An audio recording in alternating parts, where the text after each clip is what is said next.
Hello, my name is Stephen Rizzuta. Welcome to MI Media Missionaries. I'd like to begin by telling you a little bit about myself.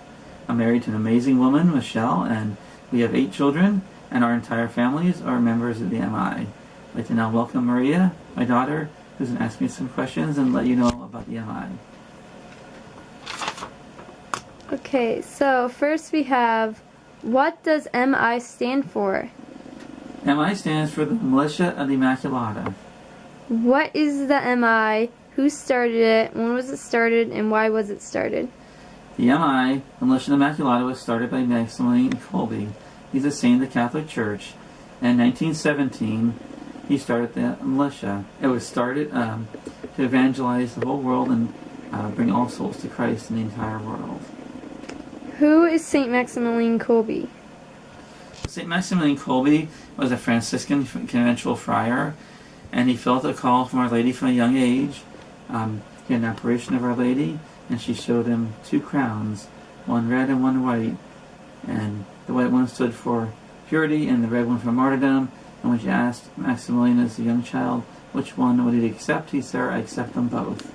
So from that young age, he had a call to holiness and a call to help bring souls to Christ. And as he grew, he entered minor seminary and then became a Catholic priest and a conventual Franciscan. And when he was a seminary in Rome, he began the Militia of the Immaculata. And the most amazing thing is, everybody knows that 2017 is the 100th year of the anniversary of Fatima. 3 days after the last Fatima apparition, on October 16th, Maximilian Kolbe started the Militia Immaculata. So it's also the 100th anniversary of the MI. Well, Maximilian Kolbe, probably the most thing he's famous for is his death. However, we get to his death, he was a great saint. He had a great fervor for souls and for Our Lady and to bring souls to Christ.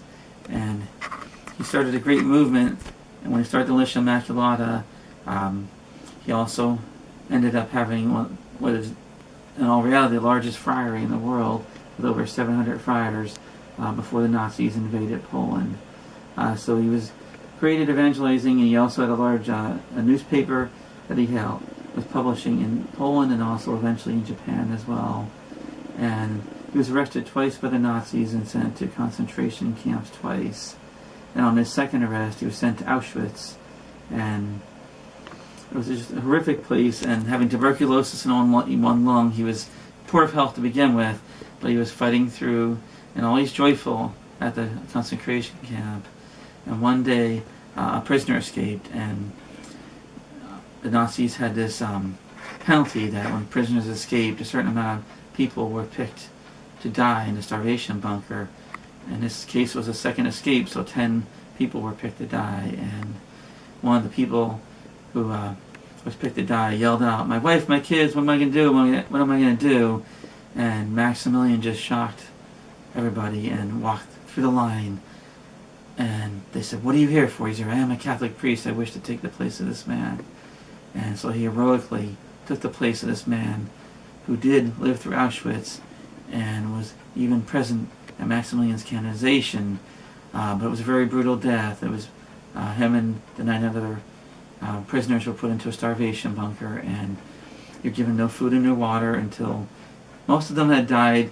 And on the eve of the Assumption on August 14th, Maximilian was still alive. He was singing hymns, praying, and leading the people and telling them that soon they'll be in heaven. And finally he was given a dose of carbolic acid and was killed, ironically, the day before the Assumption, so he died on the eve of the Feast of Our Lady. And another irony is his ashes were actually incinerated in the furnace on the Feast of the Assumption. So a very heroic death, but he also had a very heroic life, leading people to Christ and sending the message through the written media. And he also had plans of a radio station, and really just to try and bring Christ's light to the entire world, which is being done now through over the 1 million members of the Militia Immaculata. And you'll see on the media, on the internet, on TV, Maximilian's vision lives on in his mission.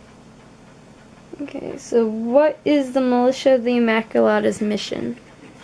The Militia of the Immaculata's mission is to bring all souls in the entire world to Christ.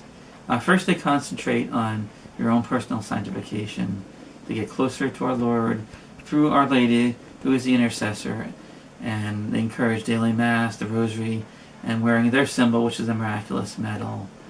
And another thing about Maximilian Kolbe, early on, even before St. Therese was canonized, he had a great devotion to St. Therese, and he'd pray for her canonization and ask for favors for her to help his movement.